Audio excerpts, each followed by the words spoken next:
Ethan installed hidden cameras in his own house, faked a business trip, and started observing from a nearby hotel. What he saw on those screens chilled his blood.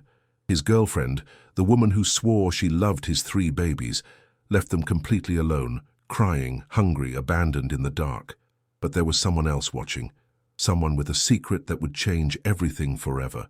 Like this, if it touched your soul, it's more than a click. It's a silent hug between those who understand. Comment how you think this story will end, and if you haven't subscribed yet, it costs you nothing, but for us it means a lot. Thank you for being here. The morning of March 15th dawned bright over Miami. Ethan Sullivan stepped out of the car in front of the municipal orphanage with trembling hands. At 42, that man with graying hair and a serene gaze had built a business empire, but no professional achievement compared to what he was about to experience. After 2 years of paperwork, psychological evaluations, home visits, and sleepless nights questioning if he would be enough, the day had finally arrived. The orphanage director, Martha Sterling, greeted him with a warm smile in the cream-colored walled lobby. Her shoes echoed against the tile floor as they walked down the hallway lit by high windows. Ethan could hear the murmur of children's voices, the occasional cry of a baby, the sound of life waiting to be lived. "They are in the nursery," Martha said, stopping in front of a light wooden door. "I want you to know, Mr. Sullivan, that these children are special. They arrived just 3 months ago, and since then we have waited for the right moment."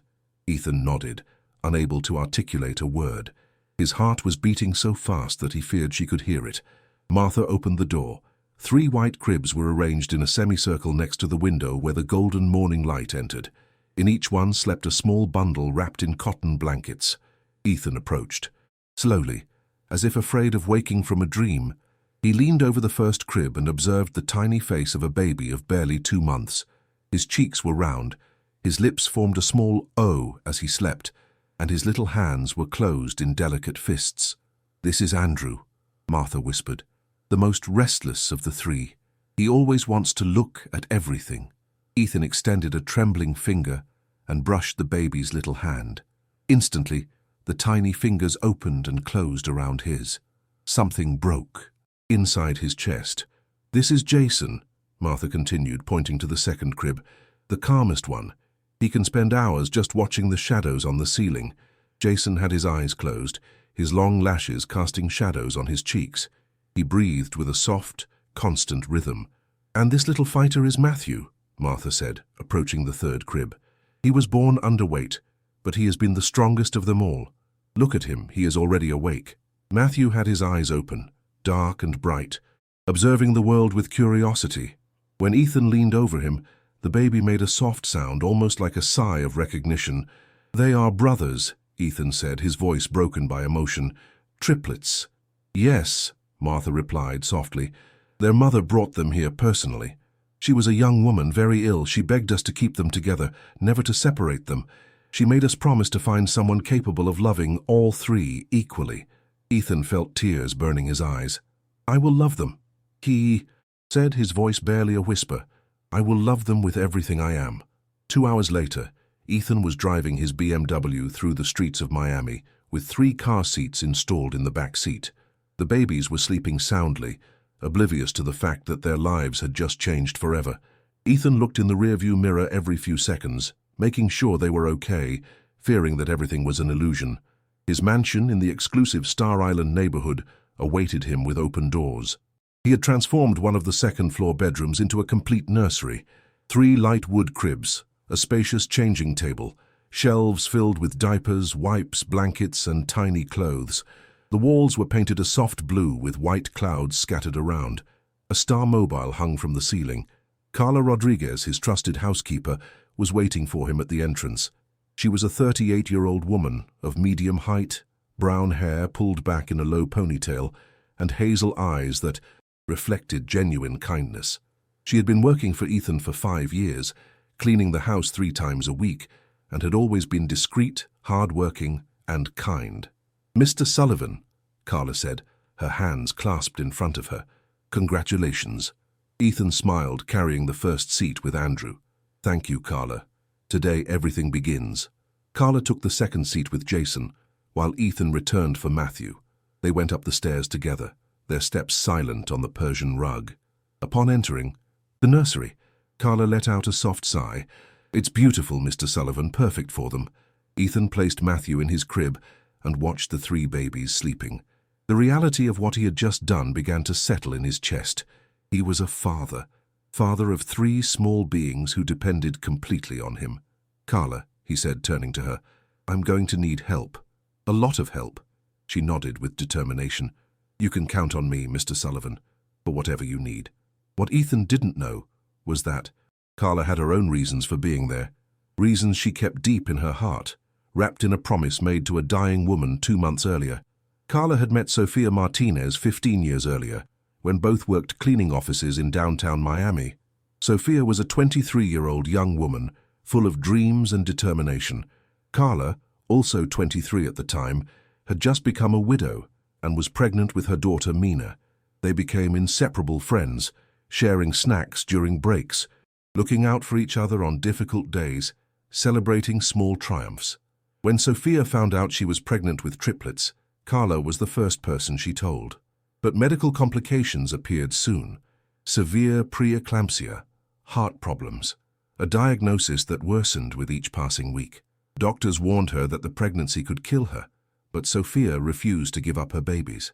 "If I die," Sofia had told Carla one afternoon, her hands on her swollen belly, "promise me you will take care of them. I can't raise them, but I need to know that someone will love them, that someone will make sure they are okay." Carla had cried and promised, and when Sofia died 3 weeks after giving birth, leaving the triplets at the orphanage with a letter begging them to keep them together, Carla kept her promise in the only way she could, by getting a job with the man who had adopted them. Now, as she watched the 3 babies sleeping in their cribs, Carla felt the presence of her friend like a warm whisper in the air. "I'm here, Sofia," she thought. "I will take care of them, I promise you." 2 months later, the routine at Ethan's mansion had found its rhythm. The babies were growing healthy and strong. Andrew was already holding his head up firmly.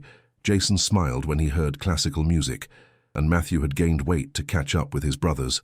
Carla had increased her working days to full-time, practically moving into the house. Ethan had offered her a room in the service wing, and although she still kept her small apartment where she lived with Mina, she spent most of her time at the mansion. The nights were exhausting.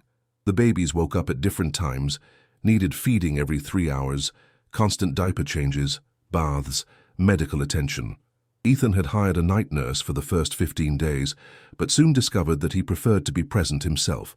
Carla helped him tirelessly, preparing bottles, rocking the babies when they cried, singing lullabies to them in a low voice. "You should rest more, Mr. Sullivan," Carla would tell him when she found him at 3 in the morning in the nursery, with Matthew asleep on his shoulder. "I can't," Ethan would reply, stroking the baby's tiny back. "I don't want to miss anything. They grow up so fast." One May afternoon, Ethan met Lucy Foster at an art exhibition at the Museum of Fine Arts. She was 32, with wavy blonde hair falling over her shoulders, bright green eyes, and a smile that seemed to light up any space. She wore an elegant black dress and spoke sophisticatedly about the exhibited works. "Are you a collector?" she asked, approaching Ethan in front of a painting. "More of an admirer," Ethan replied. "Art relaxes me after long days at the office." "What do you do?" "Import and export, nothing very exciting." Lucy smiled, tilting her head. "I think exciting people can make any job interesting." They talked for an hour. Lucy was charming, cultured, funny. When Ethan casually mentioned that he had adopted triplets, she opened her eyes with genuine astonishment. "Triplets? That's incredible. You must be very brave, or very reckless," Ethan joked. "I would love to meet them," Lucy said, gently touching his arm. "I've always adored children." A week later, Lucy visited the mansion for the first time. She arrived with a gift, 3 identical teddy bears, 1 for each baby. Carla received her at the door and led her to the living room where Ethan was waiting with the triplets on a playmat on the floor. "They are beautiful," Lucy exclaimed, arrodillándose junto a ellos. "Look at those little eyes. Can I hold them?" Ethan nodded, handing her Jason. Lucy cradled him with care, smiling as the baby watched her curiously. "You are a sweetheart," Lucy whispered to the baby. "A true treasure." Carla watched from the kitchen doorway, drying her hands on her apron. There was something about the way Lucy held the baby, too aware that Ethan was watching her, that caused her a slight uneasiness, but she told herself she was being paranoid. During the following weeks, Lucy became a constant presence in the mansion. She visited several times a week, always with gifts, clothes for the babies, flowers for the house, expensive wine for Ethan. She stayed for dinner, helped prepare bottles, took photos with the triplets, which she then posted on her social media, with emotional captions about family and love. "She's wonderful, isn't she?" Ethan said to Carla one night as they washed dishes together. Carla smiled politely. "She seems very attentive, Mr. Sullivan. I think she could be good for us, for the children." Carla didn't respond, but felt a knot in her stomach. At first, Lucy was genuinely kind to Carla. She asked about her daughter Mina, praised the cleanliness of the house, offered her coffee when she arrived in the mornings. But small details began to change. When Ethan left the room, Lucy's smile faded. If one of the babies cried, she sighed impatiently. If Carla suggested something related to childcare, Lucy interrupted her with a condescending correction. "I think you should use warmer water for the bottle," Carla said one afternoon. "I know perfectly well how to prepare a bottle," Lucy replied, her voice sharp. "I've read all the books." Carla lowered her gaze and continued folding laundry. One Saturday, Ethan had to leave in the afternoon for an urgent meeting. Lucy offered to stay with the babies, and he accepted gratefully. Carla was supposed to leave early that day to take Mina to the doctor, but she forgot her purse in the kitchen and returned 30 minutes later. What she heard when she opened the door chilled her. "Shut up," Lucy yelled in the nursery. "I'm sick of that constant crying." Carla ran up the stairs. She found Lucy standing between the 3 cribs, her face red with frustration. The babies were crying inconsolably. None had been changed. The bottles were empty on the table. "Miss Foster," Carla said, entering the room. "Is everything all right?" Lucy turned abruptly, her expression instantly transforming into a sweet smile. "Oh, Carla, good thing you came back. I think they have colic. I don't know what to do." Carla approached Andrew, who was crying desperately. His diaper was completely wet, probably for hours. "They need to be changed," Carla said, her voice controlled. "And fed." Of course," Lucy said, waving her hand. "I was about to do it." Carla spent the next hour tending to the 3 babies, while Lucy disappeared to get some air. When Ethan returned that night, Lucy was sitting elegantly on the sofa, flipping through a magazine. "How was everything?" Ethan asked, kissing her cheek. "Perfect," Lucy replied, smiling. "They are angels." Carla listened from the kitchen and pressed her lips together but said nothing. 3 more months passed. The babies turned 5 months old and began to show distinct personalities. Andrew was curious and active, trying to reach everything in his sight. Jason was contemplative. He could spend long periods simply observing and listening. Matthew was cheerful, his bubbly laugh filling the house with joy. Ethan and Lucy formalized their relationship. She began spending nights at the mansion, subtly settling into Ethan's life. She brought clothes, beauty products, left her things in the main bathroom. She spoke of future plans naturally: vacations in the Caribbean, renovations in the house, dinners with influential friends. But with Carla, Lucy's mask dropped completely. She no longer feigned kindness even when Ethan was near. Her comments became hurtful and constant. "This house is always messy," Lucy would say, running her finger over a table. "What exactly does Ethan pay you for?" "The dust in the corners is unacceptable, Carla. You need to be more thorough." "Why does it take you so long to prepare dinner? Anyone would think it's complicated to boil pasta." Carla endured every comment in silence, reminding herself why she was there. The babies, the promise to Sophia, nothing else mattered. But what worried Carla most was how Lucy treated the triplets when she thought no one was watching. She had seen her leave Matthew crying in his crib for 20 minutes while she talked on the phone. She had heard her say heavy brats when all 3 cried simultaneously. Once, upon entering the living room without warning, she found Lucy looking at the babies with an expression of deep resentment. "Do you need help, Miss Foster?" Carla asked. Lucy started and her face instantly softened. "No, all good, I was just thinking." One night, Carla approached Ethan while he was working in his study. "Mr. Sullivan, can I talk to you for a moment?" Ethan looked up from his laptop. "Of course, Carla. What's wrong?" Carla hesitated. How to tell a clearly love-struck man that the woman he had chosen was not who he thought? Without concrete proof, she would just look like a jealous or nosy employee. "I just wanted to make sure the babies are getting enough attention," she finally said. "Sometimes when you were out I noticed that—" "That what?" Ethan asked, kindly but directly. "Nothing, Mr. Sullivan, forget it. I just worry about them." Ethan smiled. "I know, Carla, and I deeply appreciate it, but don't worry, Lucy is wonderful with the children. Besides, you're always here to make sure everything is okay." Carla nodded and left the study with a heavy heart. Ethan trusted Lucy.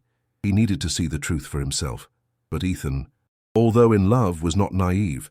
He had started to notice small details that didn't fit. The babies seemed restless when Lucy held them. Carla had deep, dark circles and seemed constantly tense. One afternoon, he overheard Lucy talking to her friend on the phone in the garden, unaware that his study window was open.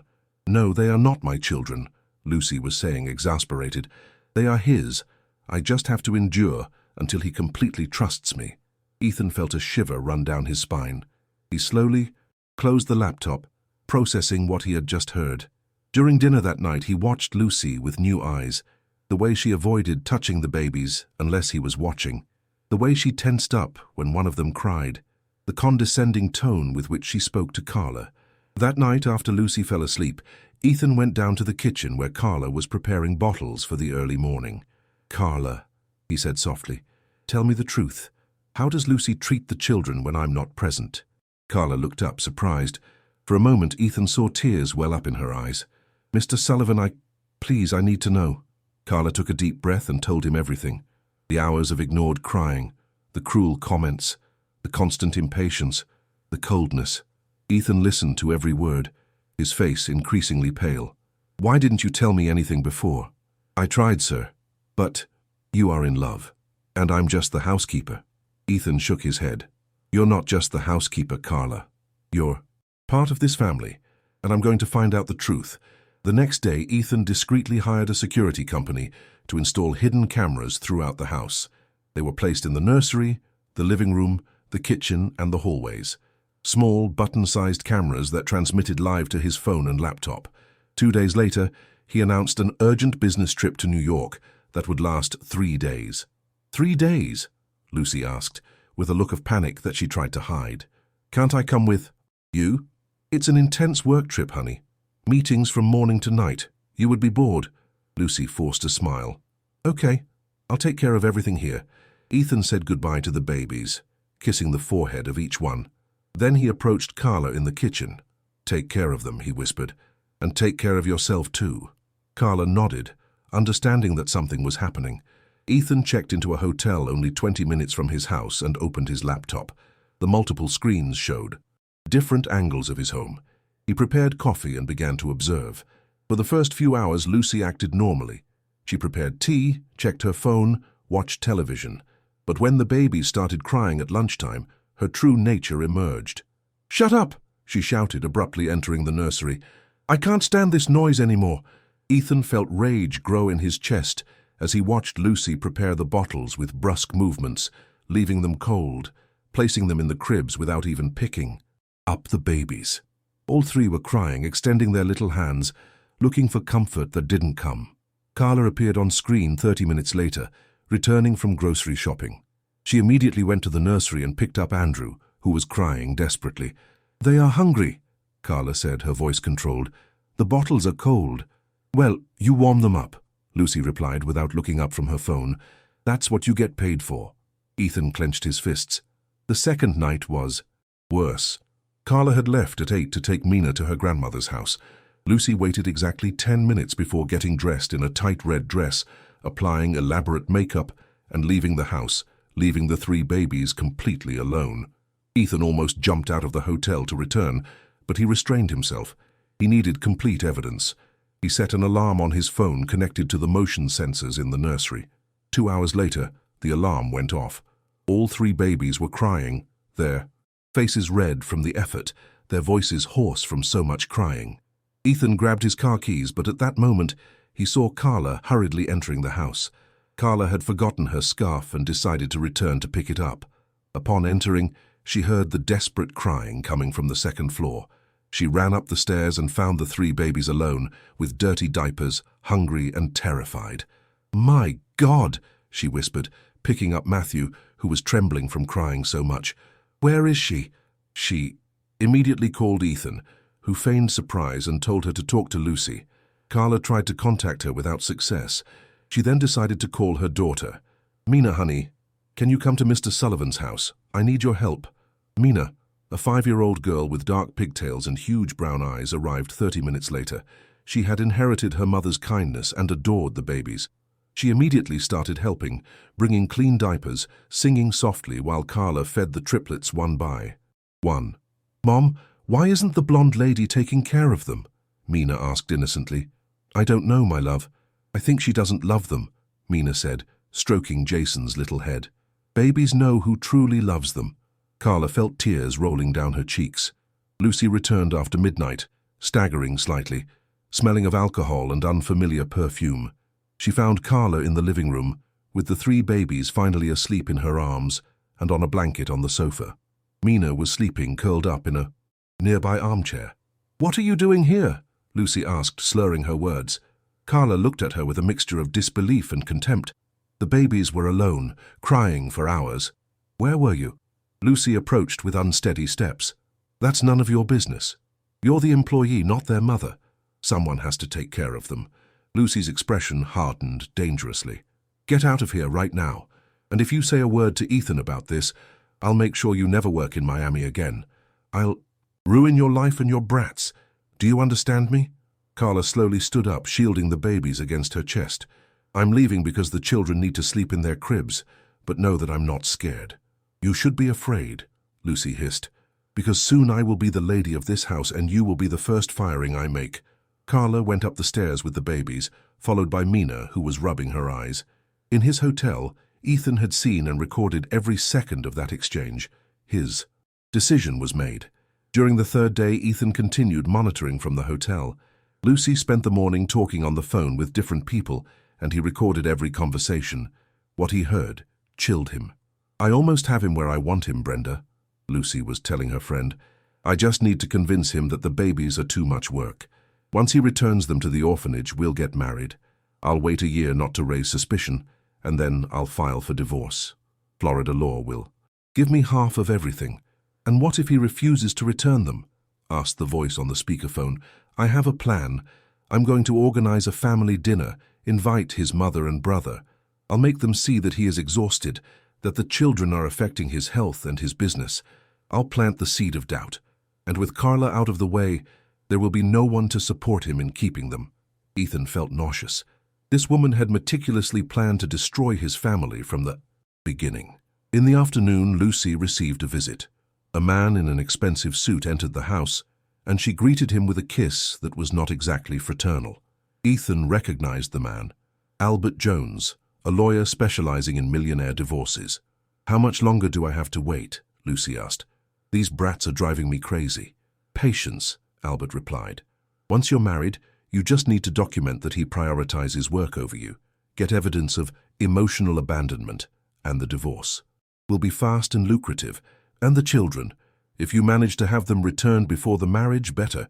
If not, we can argue that a single man with 3 babies is unstable, that you need financial protection for sacrificing your career to help him. It works the same." Ethan turned off the laptop, unable to listen further. He called his personal lawyer, his mother Eleanor, and his brother Henry. He told them everything and asked them to come to dinner the following Saturday. Then he called Carla. "Carla, I need you to trust me. There will be a family dinner on Saturday. I want you to come as a guest of honor, not as an employee. Bring Mina." "Mr. Sullivan, I don't understand." "You will soon. And Carla, thank you for protecting my children when I wasn't there." Carla felt a lump in her throat. "They are my children too, Mr. Sullivan. They always have been." Saturday arrived with a clear sky. Ethan returned from New York on Friday night, hugged his children for a long time, and treated Lucy with distant cordiality. She noticed the change but attributed it to travel fatigue. "Tomorrow we will have visitors for dinner," Ethan announced during breakfast. "My mother, my brother Henry, and his wife Mary, some close friends." Lucy smiled, believing this was her opportunity. "Perfect. I'll have Carla prepare something special." "Carla will be our guest," Ethan said firmly. "I hired catering service." Lucy blinked, confused. but nodded. On Saturday at 7 in the evening, the guests began to arrive. Eleanor Sullivan, an elegant 65-year-old woman with silver hair and penetrating eyes, hugged her son and went straight to see the babies. Henry, a 40-year-old man similar to Ethan but more robust, arrived with his wife Mary, a literature professor with a warm smile. Two of Ethan's business friends and their wives also arrived. Carla appeared 30 minutes later, wearing a simple navy blue dress, with Mina holding her hand. The girl wore a white dress with embroidered flowers. "Carla, nice to see you," Eleanor said, kissing her cheek. "And this must be Mina. How lovely." Lucy watched from the other side of the room, her expression tense. Something didn't fit. Ethan was too calm, too controlled. The dinner passed with light conversation. The catering served paella, fresh salads, and fine wine. The babies slept in their cribs with a video monitor transmitting to a screen in the dining room so everyone could see them. After dessert, Ethan stood up. "I want to thank you for coming tonight. I have gathered you because there is something important you should know." Lucy straightened her back, preparing for what she thought would be a marriage proposal. Ethan walked towards the large screen TV in the adjacent living room. "Over the past few months I have had concerns about my children's well-being. I installed security cameras to make sure they were safe." Lucy paled. "Ethan, what are you—" "Please, watch," Ethan said, pressing play. The screen came to life showing the camera footage. First, Lucy appeared yelling at the crying babies, then leaving them with cold bottles. Afterwards, the scene of her leaving the house dressed up while the babies were left completely alone. The desperate crying of the three little ones filled the room. Eleanor put her hand to her mouth, tears in her eyes. Henry clenched his fists. Mary openly sobbed. "My God," one of the friends whispered. The video continued showing Carla arriving, her expression of horror upon finding the babies alone. Then the nighttime confrontation, Lucy's threats, her venomous words. Finally, the audio of the phone conversations appeared, the conspiracy with her friend, the cold planning of the marriage and divorce, the derogatory words about the children. When the video ended, the silence in the room was absolute. Ethan turned to Lucy, who was pale as marble. "Do you have anything to say?" Lucy tried to speak, but her voice came out broken. I was stressed. You don't understand how difficult it is." Eleanor stood up and walked directly to Carla, who remained seated in silence with Mina on her lap. "Thank you," Eleanor said, her voice trembling. "Thank you for protecting my grandchildren when this woman abandoned them."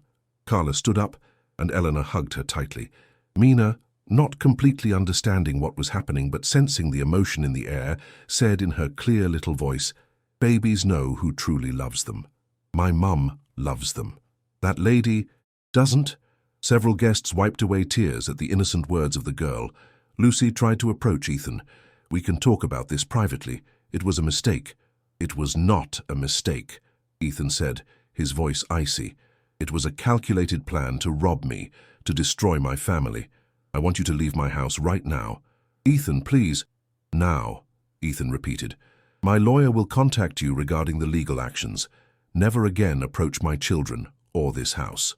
Henry and two of the friends stood up, forming a physical barrier between Lucy and the rest of the group.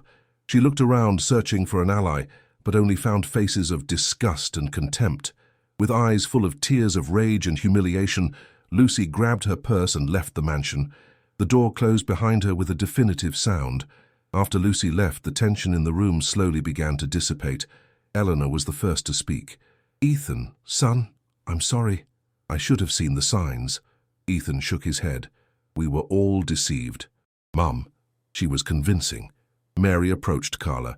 "You have been very brave, confronting her, protecting the children even when she threatened you." Carla lowered her gaze. "I just did the right thing." "No," Ethan said, approaching. "You did much more than that, and I want to reward it properly." During the next hour, as the guests said goodbye, Ethan asked Carla to stay. When they were finally alone with Eleanor, Henry, Mary, and little Mina, Ethan sat opposite Carla on the sofa. "Carla, there is something I need to offer you. During these months you have shown more love and dedication towards my children than anyone. You have worked 3 jobs to support yourself. You have sacrificed time with your own daughter. You have endured abuse and threats. All for them." Carla felt tears well up in her eyes.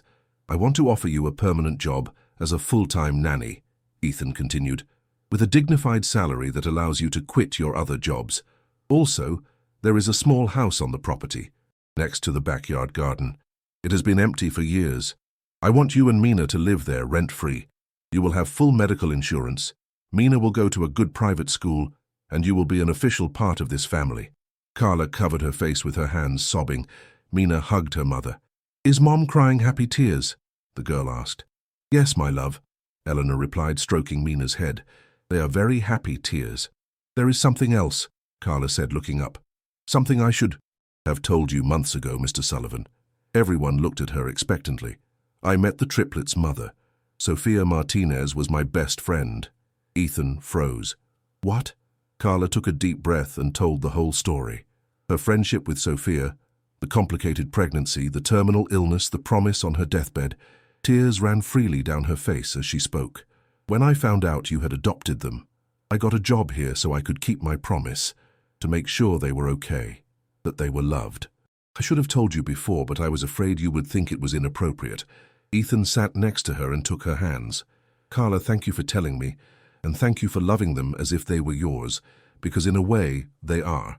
You are the link to their biological mother. Sophia would be very happy to know they are with you, Carla said, and she would be even happier to know that I accepted this offer. So, do you accept? Carla nodded, still finding the change strange to her. Mina jumped for joy. We are going to live here with the babies. Eleanor hugged Carla again. Welcome to the family. The following week passed in a whirlwind of changes. Carla gave notice at her other two jobs. Ethan hired architects to renovate the guest house. Fresh paint, new furniture, a room specially decorated for Mina with stars on the ceiling and shelves for books. The babies, now 7 months old, seemed to feel the peace that had returned to the house. Andrew began to crawl, exploring every corner with determination. Jason learned to sit up alone and clapped every time he heard music. Matthew developed a contagious laugh that made everyone smile. Mina became the perfect older sister. Every afternoon, after her new school, she ran to the main house to play with the babies. She showed them her storybooks, sang songs she learned in class, helped them hold their toys. Look, Andrew, Mina would say, sitting on the living room floor. This is an elephant. Elephant. Andrew looked at the book with huge eyes, trying to grab the pages. Carla watched from the kitchen, her heart full. For the first time in years, she felt that everything was in place. Ethan also changed. He stopped working late every night. He implemented a policy of no meetings after 6 to be home for bath time and dinner. Weekends he dedicated completely to the children. One Sunday afternoon, the entire extended family gathered in the garden for lunch. Eleanor brought her famous Spanish omelette. Henry and Mary arrived with their 2 teenage children, who immediately offered to entertain the babies. Several cousins, aunts, uncles, and close friends filled the green space with laughter and conversation. Carla placed a blanket under a large tree where the 3 babies could play safely from the direct sun. Mina organized a small picnic area for them with maternal care. I never thought I would have this, Ethan confessed to Eleanor as they watched the scene. A real family. Family doesn't always come in the traditional package, Eleanor replied. Sometimes you build it yourself, piece by piece, with the right people. Carla is incredible with them. She's more than that, Ethan. She loves them, and that's something money can't buy. That night, after everyone left, Ethan found Carla in the nursery, rocking Matthew, who was struggling to fall asleep. You sing beautifully, Ethan said from the doorway. Carla smiled without stopping rocking the baby. My mother used to sing this song to me. Can I ask you something personal? Of course, Mr. Sullivan. Please call me Ethan. You are no longer my employee. You are family. Carla nodded, although the change still felt strange to her. What did you want to ask? Why did you never marry again? After your husband died. Carla looked at the baby in her arms. I never found someone who loved Mina as much as I love her, and after a while it stopped mattering. She and I were enough. And now we have more family than I ever dreamed of, Carla said, her voice soft. 4 children instead of 1. Ethan felt a lump in his throat. Sophia chose well when she asked you to take care of them. Sophia was always wise, even at the end. 3 months later, on a cool autumn Saturday, Ethan asked Carla to accompany him to a special place. They took the 4 children in the car, the triplets in their car seats, Mina in the back seat reading a book aloud to entertain them. They drove to the municipal cemetery of Miami, a quiet place with old trees and gravel paths. Ethan carried a bouquet of yellow sunflowers. "Did you know where she's buried?" Carla asked, surprised. "I investigated," Ethan replied. "I wanted to know more about the woman who gave life to my children." They walked down the path until they reached a simple white marble gravestone. It simply read, "Sofia Martinez, 1992-2024. Loving mother. Rest in peace." Carla knelt in front of the grave, touching the cold stone with reverence. Ethan placed the sunflowers in the built-in vase. "Hello, Sophia," Carla said quietly. "I brought someone special. This is Ethan Sullivan. He adopted your babies. He loves them as you would have wanted." Ethan knelt beside her. "Thank you for bringing them into the world," he said. "I know it was difficult. I know you suffered. But I want you to know that they are fine. They are healthy, happy, and very loved." Mina approached with eyes full of childlike curiosity. "Was this the baby's mommy?" "Yes, honey," Carla replied. "Is she in heaven now?" "That's right." Mina thought for a moment, then took a folded paper from her pocket. It was a drawing she had made that morning. 4 small children holding hands under a rainbow. Above, a figure with wings watched them. "I made her a drawing," Mina said, gently placing it against the gravestone, "so she knows we are taking good care of her babies." Carla hugged her daughter, crying silently. Ethan watched the triplets in their strollers. Andrew was looking at the leaves moving in the trees. Jason was playing with his own feet. Matthew was babbling softly, as if talking to someone only he could see. "Carla kept her promise, Sophia," Ethan said. "She protected your children when they needed it most. And now we have a beautiful family, all united, taking care of them." They stayed there for an hour, talking, remembering, sharing stories. Carla told Ethan about the Sophia she knew, her contagious laugh, her love for flowers, her determination to give her children a chance even knowing it would cost her life. "She used to say that true love means sacrifice," Carla recalled. "That giving life to her babies, even if it killed her, was the most selfish and most generous act at the same time." "She was an extraordinary woman," Ethan said. "She was." When they finally got up to leave, Mina left a small painted stone next to the sunflowers. She had drawn colorful hearts on it. "So she's not alone," the girl explained. Back in the car, as the babies fell. Asleep with the movement, Ethan looked at Carla through the rearview mirror. "We should come once a month," he said, "so the children know their story when they grow up." Carla nodded, wiping away the last tears. "Sophia would be happy to know they won't be forgotten." "Never," Ethan promised. "They are part of her, and she will always be part of us." The months and years that followed continued to weave the story of this unconventional family. The triplets grew up strong and healthy, each developing their own talents and personalities. Mina became an exceptional student, always protective of her younger brothers. The Sofia Martinez Foundation helped hundreds of mothers in difficult situations. Eleanor aged, surrounded by grandchildren who adored her. Henry and Mary saw their own children go off to college, knowing that the family values they had taught would remain. And Carla, the humble woman who had started as a housekeeper, became the pillar of a family that proved every day that true love does not require blood ties, only unwavering commitment. Ethan never again sought romantic love. He discovered that the family he had built filled his heart in ways no traditional relationship could. In Carla, he found a partner in the purest sense, someone with whom to share the joys and challenges of raising 4 extraordinary children. Years later, when the triplets were old enough to understand, Ethan and Carla took them to the cemetery and told them the complete story. They told them about Sophia, the brave woman who gave them life. They explained about the promise and the love that had guided every decision. The children placed flowers on the grave of the mother they never knew, but who would always live in their hearts. And they understood that they had been loved from before their first breath, that love had created an unbreakable chain that connected the past to the present and would extend into the future. The house on Star Island was never silent again.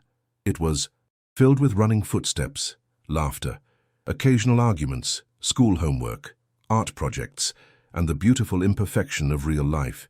It became a home in the truest sense of the word. And on quiet nights, when everyone slept, Ethan would sometimes walk the halls, listening to the soft breathing of the children, feeling Carla's silent presence in her little garden house, knowing Eleanor would visit the next day, and he would smile. Because he had learned the most important lesson of all. That family is built with daily choices of love, sacrifice, and commitment.